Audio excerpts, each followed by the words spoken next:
Alright, YouTubers, welcome. Let's get this video in here. I know it's May 6th and our NBA kind of crapped out around March 10th to 12th, and I just haven't put a video out. I don't think I'm going to play anymore. Even if they do come back, I'm kind of regulated to what the seasons are and where people are and the number of games and what the public thinks and that kind of stuff. So I'm probably not going to play the MLB, although I need to take a look at both of those. I'll probably start playing again if the NFL plays in the fall. So unfortunately, you know, and sports betting is somewhat recession proof, but if they don't play sports, then you get nothing. You can't bet, you can't win.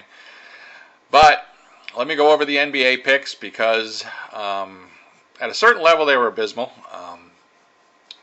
Even though I made money, you know, you have to practice money management to get there, and so results could vary, but everybody got an Excel file that paid for it, and here's where the results were. This chart, you might want to view it on your home computer as opposed to your phone. I know it's a little faint in lines. We'll see how it actually comes out, but this chart, this solid blue line is your $20,000 starting bankroll. I have two pick systems here. The red lines are my primary pick, which are really the third game in a martingale, but I call them my prime picks. The green lines, which may be a little hard to see, but the green lines are the first game, what I call the first game, even though it's the second game in a martingale, so I let it stew a little bit, let the public downplay them a little, and then bet that value. So there's usually twice as many first games as prime, so usually I didn't advocate playing the first games, but I've been playing them the last couple of years, just trying to see if it jumps up, I'll get the heck out. If not, then you know I'll figure out what I do. But the prime's usually what I was relying upon. Unfortunately, the prime did not do well this year. Sort of repeat of last year. I mean, prime did well at the end of the season, and I made a little bit of money and was glad to get out. But my first game picks went to the moon right away. Well, we repeated that this year, so I got to really take a look at these trends. At the end of the day, if you played every single game with no money management and just bet it flat, both systems were well under the VIG, or the 52.4% pick rate, or 50-50 pick rate, what you would lose. And that's on this chart too. So both performed very poorly. Just one of them, first game, performed very well out of the gate, and you should have took your winnings and left. And I'll talk about stop losses, and I'll talk about gains like I used to do it. But this chart, every vertical line is a week. And I used to have sessions. I'd start out here January 12th in this particular one, and the first session would end January 26th for a 2-week session. I used to charge by these sessions. Now I just charge for the year. Session number 2 went 2 weeks. Session number 3 went 3 weeks, because right in here where it's flat, you had the All-Star break. I don't bet the All-Star game. I bet regular season games. And that would have gone session 4, but you see we quit in session 4 with the coronavirus. By the way, I hope everybody's doing well. Hope you don't have anybody sick or know anybody who is sick or died, God forbid. You know, best wishes to everybody. But we didn't have a session 5, didn't have a session 6. You know, the games were canceled.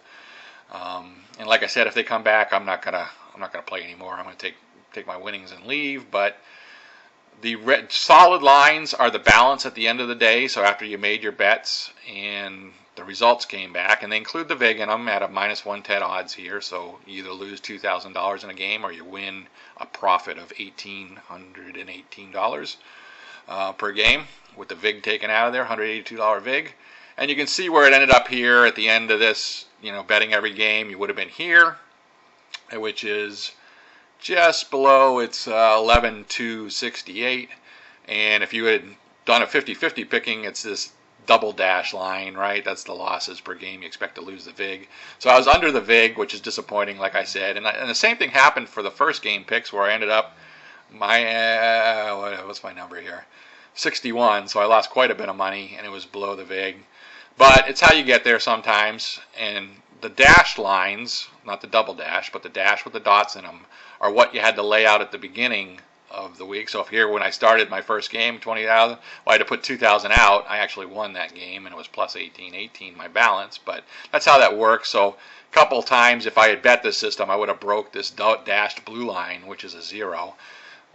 So both of them like I said, I don't advocate playing this way, but the important part here is if you play every single game, which is what I did for the first game system, said I'm going to see how high it goes. If it goes high, if it goes low, I'll have a stop loss. But for 4 or 6, I was playing 6 this time. I used to play $4,000 stop loss. So if any particular session you lost $4,000, you should stop and then not play the rest of the session, and then start picking up at the new session, let things filter out and clear a little bit. I used to advocate if you won 10% net, so if you were up $2,000 in the first session, $4,000 in a 6 in aggregate, in total, then you would also stop loss for the rest of that session and then pick it up at the end. So by the end of the 6 sessions, hopefully you would have made 60% on your money. Well, if you play every game like I did here, I got out right here. I didn't put the arrow in this one because this is not how I actually played. I got another chart, 2 more charts coming up that are the same chart as this, so it's worth going through here. But I got out at, theoretically, the 29,816. It was plus $9,816 in profit on January 29th. So within a few weeks, well, I actually didn't start betting. Well, I started betting the green pretty early, first games. What was odd about this is my primary picks. I didn't have a pick the whole first session. And then I went crap, right? But,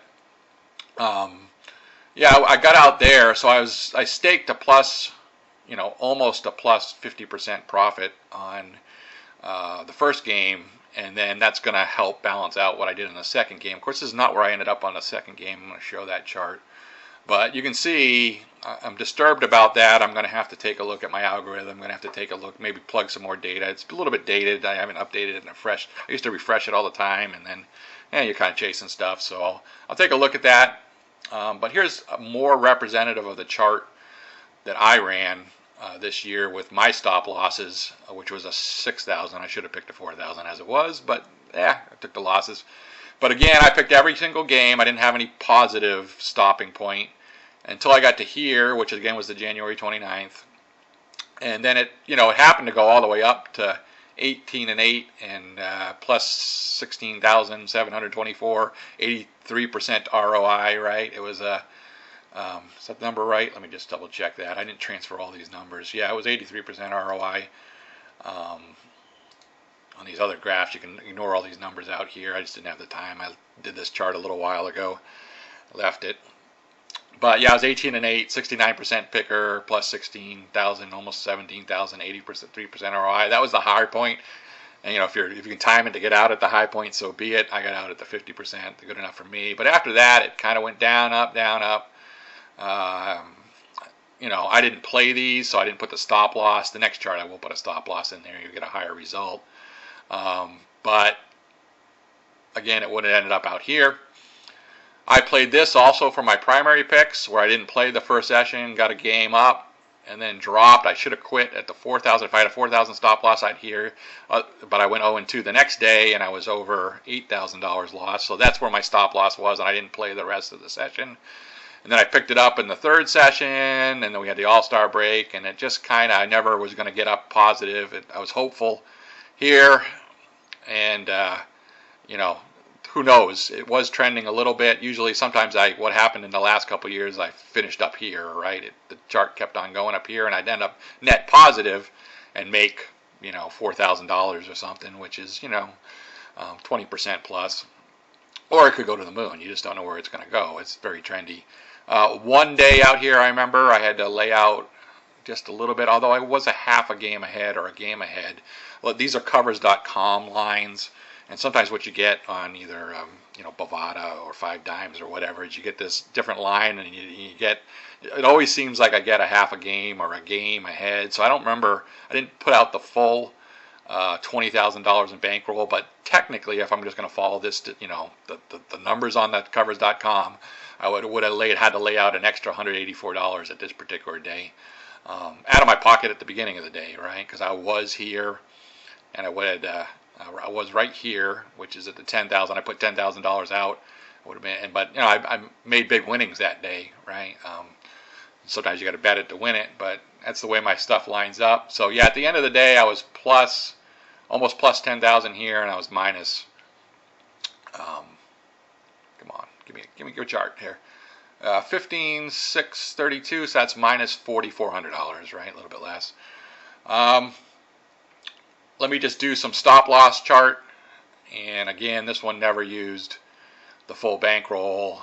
And here's my stop at over 10% on this day back here. I probably went 2-0, right? So I was plus 36 in profit, 2-0. And I stopped because I was above the 10% in the first session. And then I was above the 20% in the second session. I was just hovering, and boom, and I stopped there. And then played the third session, all-star break, and stop lost it here. And then it popped on me, and then it ended. Well, I would have stop lost here, and then I never got an opportunity to play the fifth session. So that would have been, let's see, if you played that way, it was plus 8,542. So I did a little better just by playing every game and got out at 50% as opposed to 40-something, right, percent. The red had a significantly better, if you had followed that way, if you had stopped with a 4,000 stop loss in the second session. Here's the all-star break, and you just never would have caught up. But you would have made it here, which is minus, not much. I wish my mouse was helping me here. Come on. Minus $300-something, right? So, and assuming along the way you got a half a game or something, which always seems to happen over the covers line versus the real world, minus what you lose in some VIGs, but that's not much. You might end up slightly positive. So between the two, you would have ended up pretty good here. You would have ended up at least $4,000 up or something on $40,000, which is where I ended up with anyway. I think it was $4,500 up. We can take a look at that, but that's unfortunately the way it went. Let me just pop those numbers up here just to do some comparisons. Apple or the stock market, right, basically. Apple started at 317 practically. It went down to a low of, I thought this was 224. I'm going to say that was 224. You can go look on the Google charts, right? Just look up AAPL stock, and you'll find out the stock market plunged during this time frame. But eventually today, Apple is back. As of yesterday's closing, it was 298 almost. So it only lost about 6% on Apple stock.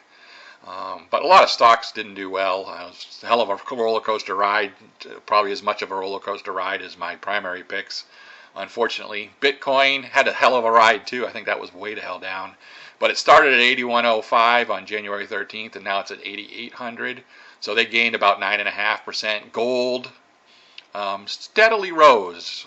It might have gone down a little bit, but steadily rose. I think it's 1700 today practically. I mean, it fluctuates during the day, but 1548, and then yesterday I got to close it at 1688. That's a 9% gain, so very similar to Bitcoin as far as an investment nowadays, right? Stock market, Bitcoin, and gold. Of course, you can, if you're in an online environment betting, then you've got an online account number, but usually you get those out in Bitcoin nowadays. So actually the lower Bitcoin gets you more Bitcoin if you'd taken it out at any given point, which I probably should do, and just put it in Bitcoin. But I don't know what this number, I don't know how much higher it's going to go. I wish I'd taken it out at 3,500. That would have been great, because now my money would have doubled, which I think happened during that time. But anyways, if I start with a 40,000 and end up with a 45,000 and change, that's like a 13%. So, nothing to complain about in this particular environment. I mean, 13% isn't usually what I'm aiming for. And of course, depending on your money management, you could have lost money with me, just like you did with Apple. But I'll have to deal with it. Again, it's sitting in that account. I have to figure out what to do with it since I'm not betting the MLB. But anyways, I hope you had good luck betting, and that's just a summary. I wanted to wrap that up, being that there's not much activity for me to look at until the NFL, and usually I don't play about to the fourth week of the NFL, but those are free picks online. Come back and visit my channel. I don't think I'll have any other content. I've been busy as heck doing other stuff in this day and age, under house arrest, I'll call it, in the United States, right? Although we can go out and do some stuff. They seem to be laxing that out a little bit. Maybe the restaurants are opening, etc. Anyways, good luck, and see ya.